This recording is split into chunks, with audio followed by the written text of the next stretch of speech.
안녕하십니까. 오늘은 은퇴하신 분들이 주의하지 않을 경우에 자칫 자신도 모르게 높은 세금과 추징금을 부담하게 될 수 있는 부분을 함께 이해하고 또 어떻게 해결해야 할지에 대한 부분을 살펴보도록 하겠습니다. 미국뿐만 아니라 전 세계적으로 은퇴자의 수가 늘어나고 있는 추세입니다. 당연히 미국도 베이비부머 세대들이 은퇴 나이에 접어들면서 그 수가 증가하고 있는데요. 더 센서스 뷰로에 따르면 2030년이 되면 65세 이상의 인구가 7,800만 명이고 18세 이하의 영칠들의 수가 7,604만 명으로 역사상 처음으로 65세 이상의 인구가 칠드런의 수를 넘어서게 된다고 예상하고 있습니다. 사실 은퇴자의 인구가 늘어날 것을 예상한 것은 어제 오늘 일이 아니죠. 전 세계적으로 전쟁이 줄고 의술의 발달로 생명은 연장되는 반면 신생아의 출산율은 상대적으로 저조하기 때문에 어찌 보면 당연한 추세라고 생각됩니다. 이런 은퇴자의 수의 증가는 자연스럽게 은퇴연금과 소셜시큐리티에 영향을 줄 수밖에 없는데요. 아시다시피 코비드-19 이전에 미국은 이미 22조 달러 이상의 국가 채무를 가지고 있었습니다.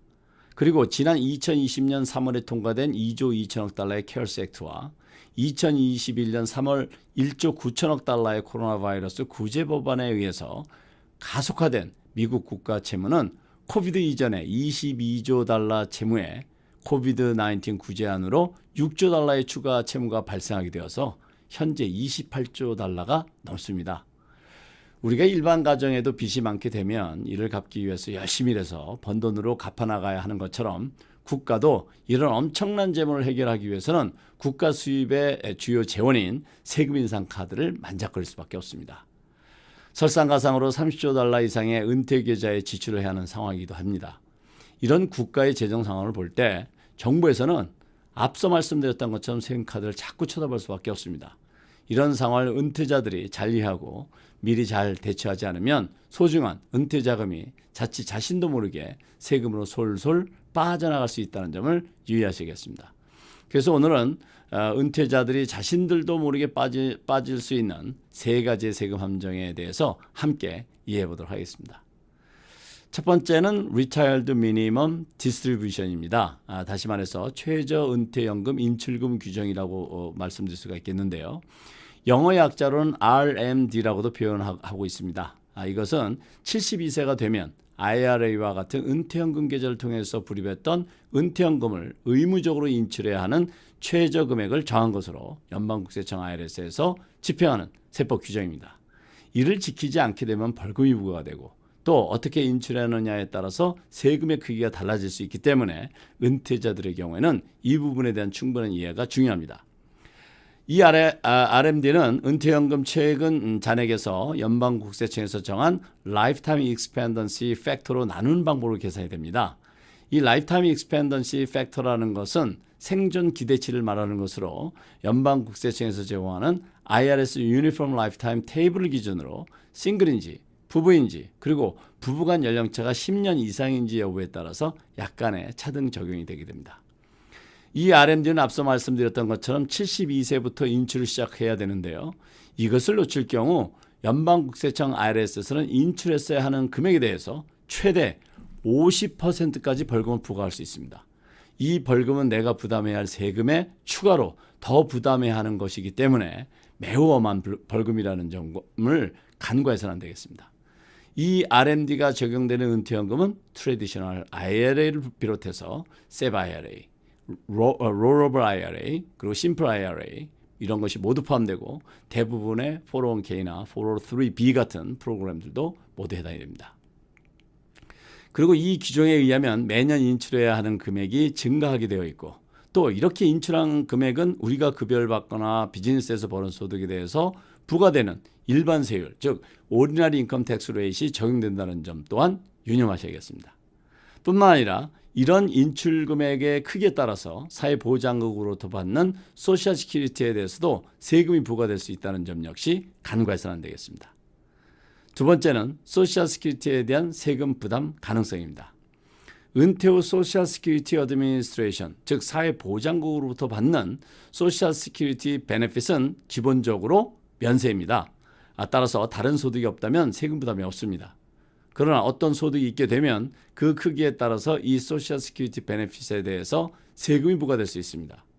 이 소셜 시큐리티 베네핏에 대한 세금 부담에 영향을 주는 소득은 급여는 물론이고 비즈니스 소득, 그리고 이자, 배당금, 캐피탈 게인 이런 모든 소득이 다 포함이 됩니다.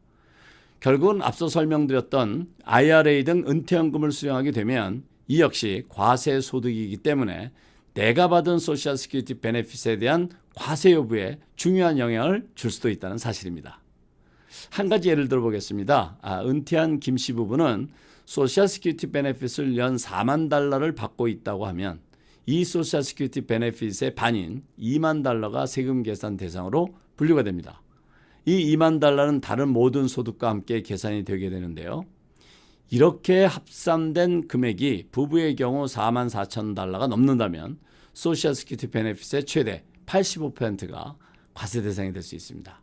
그렇지만 3만 2천 달러 이하로 유지한다면 소셜 시큐리티 베네핏에 대한 세금이 부과되지 않습니다. 따라서 은퇴 후 소득의 크기를 이런 계산 과정을 이해해서 조정하는 것은 은퇴 자금에 대한 절세에 매우 중요한 그런 사안일 수 있음을 기억하셔야겠습니다. 세 번째는 메디케어와 소득의 상관관계에 대한 이해입니다. 앞서 말씀드렸던 소셜 시큐리티 베네핏에 대한 과세 여부에 대해서는 정확히는 아니더라도 소득이 있게 되면 세금이 부과될 수 있다는 것을 알고 계신 분들이 많이 계십니다. 그렇지만 메디케어 파트 B와 메디케어 파트 D의 프리미엄에 추가해서 소득으로 인해서 추가로 지출해야 하는 것이 있다는 것을 아시는 분들은 상대적으로 더 적습니다. 이것은 Income Related Monthly Adjustment Amount라고 하는데요. 우리말로 번역하면 소득 관련 월 조정액, 이렇게 번역이 가능할 것 같습니다. 영어 약자로는 첫 글자를 따서 IRMAA라고도 부르기도 합니다. 이것은 소득의 수준에 따라서 파트 B와 파트 D 보험료에 추가로 부담하게 된 일종의 추가 보험료 성격인 것입니다. 사회보장국인 소셜 시큐리티 어드미니스트레이션에서는 6가지 소득 구간을 만들어서 매월 추가로 부담해야 할 추가 보험료 금액을 148달러 50센트부터 491달러 60센트까지 부담하도록 하고 있습니다. 사회보장국에서는 이 금액을 납부하기 시작하는 해 2년 전 개인소득세 신고 내용을 기초로 결정하게 되는데요. 부부일 경우에 메디케어 보험료를 최대 1만 달러까지, 연 1만 달러까지 부담하게 될 수 있다는 점 유념하셔야겠습니다. 그러면 은퇴 후에 이렇게 반갑지 않은 비용 지출에 대한 대책은 없을까가 궁금하실 텐데요. 몇 가지 팁을 드리도록 하겠습니다. 우선 생각해 볼 수 있는 것은 은퇴연금을 트래디셔널 IRA보다는 Roth IRA를 선택하는 것이 유리합니다. 아시다시피 트래디셔널 IRA는 당장의 세금 혜택을 받을 수는 있지만 앞서 설명드렸던 RMD, 즉 최저 인출금액 규정에 적용이 되고 인출하게 되면 과세소득으로 취급되어서 세금을 납부해야 합니다. 이런 과세소득은 메디케어 보험료도 영향을 주게 되겠죠. 그렇지만 Roth IRA의 경우에는 가입해서 불입할 때 세금 혜택은 없지만 은퇴해서 인출할 때 원금에 대해서는 세금 부담이 없습니다. 그리고 RMD, 그러니까 최저 인출 금액에 대한 규정에도 해당되지 않습니다. 뿐만 아니라 과세소득으로 처리되지 않기 때문에 메디케어 보험료도 영향을 주지 않게 된다는 것입니다. 또 한 가지는 메디케어 관련해서 추가 부담해야 하는 앞서 설명드렸던 소득 관련 월 조정액인 IRMAA의 금액에 동의하지 않을 경우에는 사회보장국의 조정을 요청할 수 있다는 사실을 기억해야겠습니다. 예를 들면 소득이 변했다든지 또는 사회보장국에서 계산을 잘못한 것 같다든지 할 경우에는 해당 증빙자를 준비해서 사회보장국에 정정을 요청해서 보험료를 조정받을 수 있다는 점 역시 해당되시는 분들은 잘 참고하셔야겠습니다. 오늘은 나도 모르게 빠져나가는 은퇴연금과 관련된 세금과 보험료에 대해서 이해해보았습니다. 은퇴를 계획하시거나 이미 은퇴해서 은퇴연금을 받고 계시는 분들은 이런 사실을 잘 참고하셔서 혹시 나의 은퇴 자금이 새고 있지는 않은지 잘 점검하시기 바랍니다. 오늘은 여기까지입니다. 감사합니다.